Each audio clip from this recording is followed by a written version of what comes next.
I've only done 2 videos in this series, I guess you could call it, in the past, which sort of makes it not a series at all. It was just like 2 one-off specials really. But I did do some reaction videos to Swang by Ray Shrimmered, and then I also did Offended by Eminem.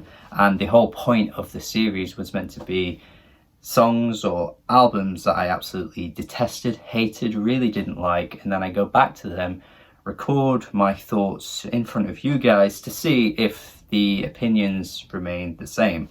And it's been like 2 years since I actually did that. But recently I was actually asked to go back to some of Blade's older work, considering the rise in opinions of mine for Blade have just been getting higher and higher and higher, to the point where he ended up in the top 10 albums for me personally of 2021. And it started out with me absolutely detesting him, not understanding what on earth people were even listening to and hearing with his music, and getting absolutely ratioed to fuck in the dislikes and the comment sections of previous videos. Not even just Icedancer, it's been a few Blade videos at this point, and it made total sense. Why haven't I gone back to his older stuff? I mean, I really like his work now. I think 333 is a really good album.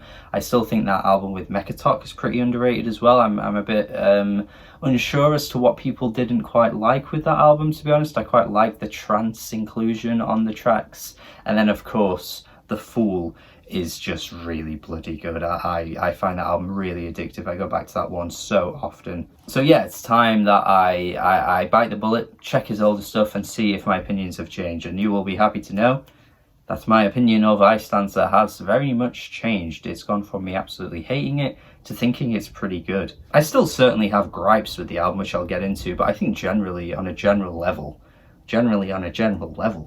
this is a pretty good listen. I think I undersold his humour in the past. I actually think he's very self-aware and just takes the piss out of himself in a really fun way.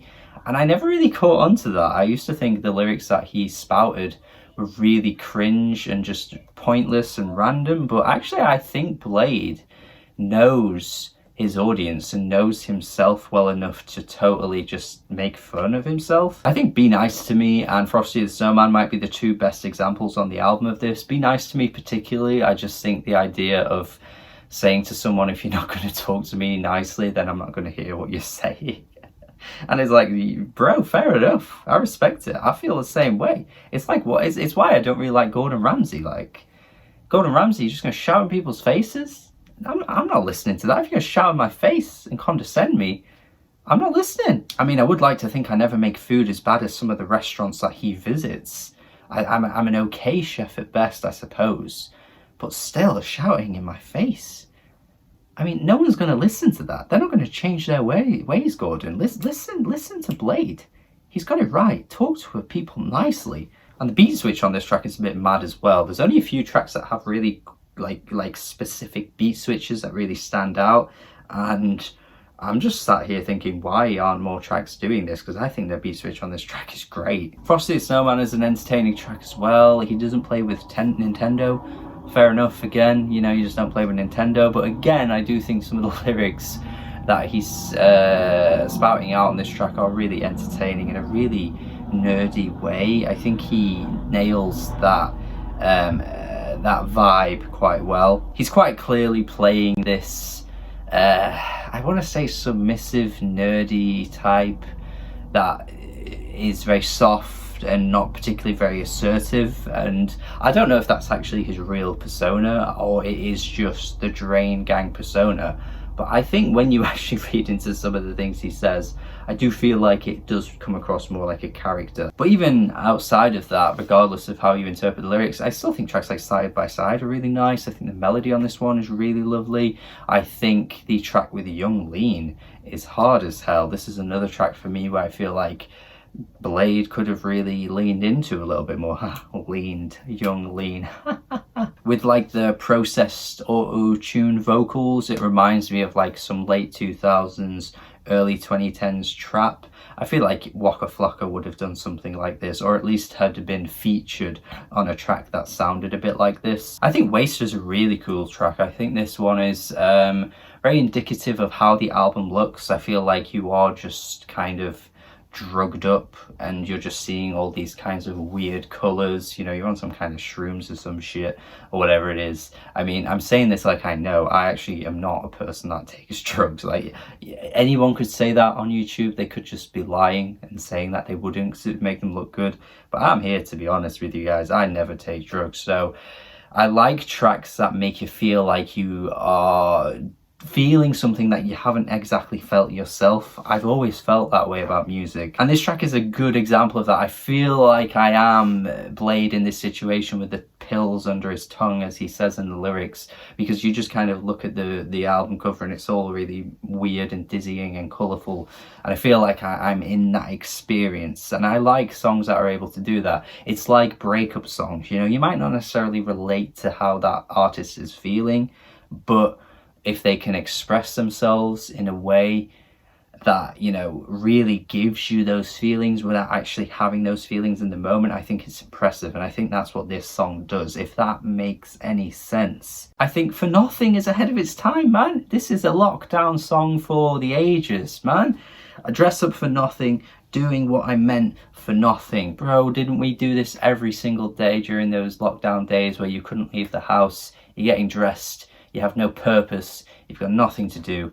This song was made for that era. He was ahead of his time. But even without that, this is an incredibly depressing song. Like, I do kind of feel like he must have written this at an incredibly low moment to just sort of feel like every day, you know, he's staring at your phone for nothing. Everything's just nothingness. And again, I feel like there are some hints of the depressing side of Bladee all across this album that I never really caught onto before. Probably for the simple fact that before I wasn't enjoying how the music sounded, so the lyrics never really stood out to me. But because I am liking the music now, because I do like Bladee and I've been drained, I am starting to pick up on these lyrics a lot more. Top Man is probably one of the best examples of that too. Top Man is one of the multiple tracks actually where he just references famous people in quite a funny way. Run the Track Like a Flash, Like I'm Usain, and then on the OK track, which comes earlier in the album, he references Tom Cruise, and he says the really so bad it's good lyric as well. Die hard for you like Bruce. Man, that's awful, but it's also funny. I think Top Man as well, though, he's poking fun at himself here, though. I know I fell off, but this is the comeback. Being on top, but I don't shop at Top Man. Again, that is so bad it's good, but I also just like the fact that he's saying about himself that he fell off. Like, there are just no artists out there that would ever call themselves or label themselves in that particular way, and I just find that pretty funny. So yeah, there's loads of positives to this album. I do actually really think I'm starting to appreciate Icedancer a lot more than I ever did. There's definitely issues with it though that don't crop up on, I personally don't think anyway, 333 or The Fool. And one of the main things I think that has changed so much since 2018 are his vocals. I mean, I think OK, as much as I find that Die Hard line funny, he's really stretching his voice on this track. Like, I just feel like he's not hitting the notes. Like, the instrumental is dreamy and quite nice, like some of the best Bladee songs out there, but his voice just feels really awkward to me on this one. And it happens a few times, even on the tracks I like, actually. I do notice sometimes his vocals are just a bit shrill. Not the whole way through the song, but they just kind of hit these notes that just don't really work nicely on the ears. I feel like he sounds really drony on this one. And even the instrumental, to be honest, I think is a bit naff too. Again, I think he's just kind of fine-tuned some of these issues, and it makes, you know, it makes it more obvious when you go to some of his more recent stuff where it is just sounding like perfection in terms of production. I wouldn't even say his vocals at this point, as good as the music he's putting out, are perfect or anything like that. But I just think there is a noticeable difference. I don't know if he did take any vocal lessons or anything, or he is just starting to improve as a vocalist. But I don't know. I think tracks like Feel Like and OKKK, not 3Ks actually, that's pretty bad. 2Ks. Yeah, I think vocally they're noticeably weaker to me. I also think on the Car You God track too, this one's so random. The feature on this one just sounds so out of place, and his and Bladee's vocals do not mesh at all. And as a final point as well, the closing track is so wonderful. I feel like I'm floating on this one, and it ends just out of nowhere. Like it's a 1 minute 20-second song or something like that.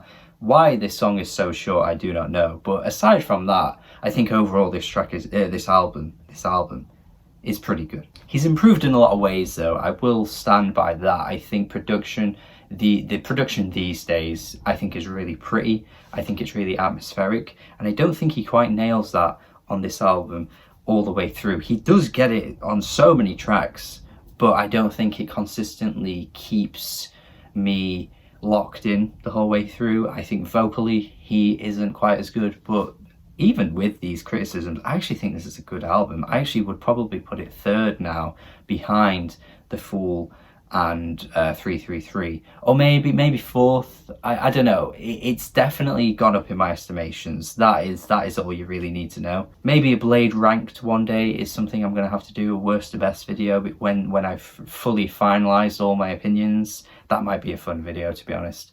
But what I can say as a conclusion is I don't still hate it.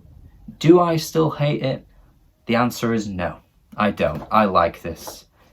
Yeah, it's a success. We have improved. We are remaining to be as drained as ever, and I won't get ratioed once again by the Blade, by the Drain Gang Blade fans. Could you imagine if all this was like a facade and I was actually just lying the whole time, and I was just so scared to get ratioed and get hounded in the comments that I was just like, nah, I can't do that again. I'm just gonna have to pretend to like I'm gonna have to pretend to like the Drain Gang. But no, I mean, I'm not here to do that. I mean, I think this is a good album. I still think his later stuff has been really good as well. And I'm glad I did this video. This was worthwhile. Hopefully you enjoyed it as well. I think it's come out a bit longer than I wanted, but still. Hopefully you guys have enjoyed my thoughts. Definitely tell me your thoughts on this album, on some of the individual tracks I specifically talk about as well. Maybe some of my criticisms you don't agree with, or maybe some of my positives you don't agree with. I would love to see your thoughts. I'm sure you guys will have plenty of things to say. Subscribe if you haven't already. Check out all of my other Blade videos as well up until this point. Have a good day and goodbye.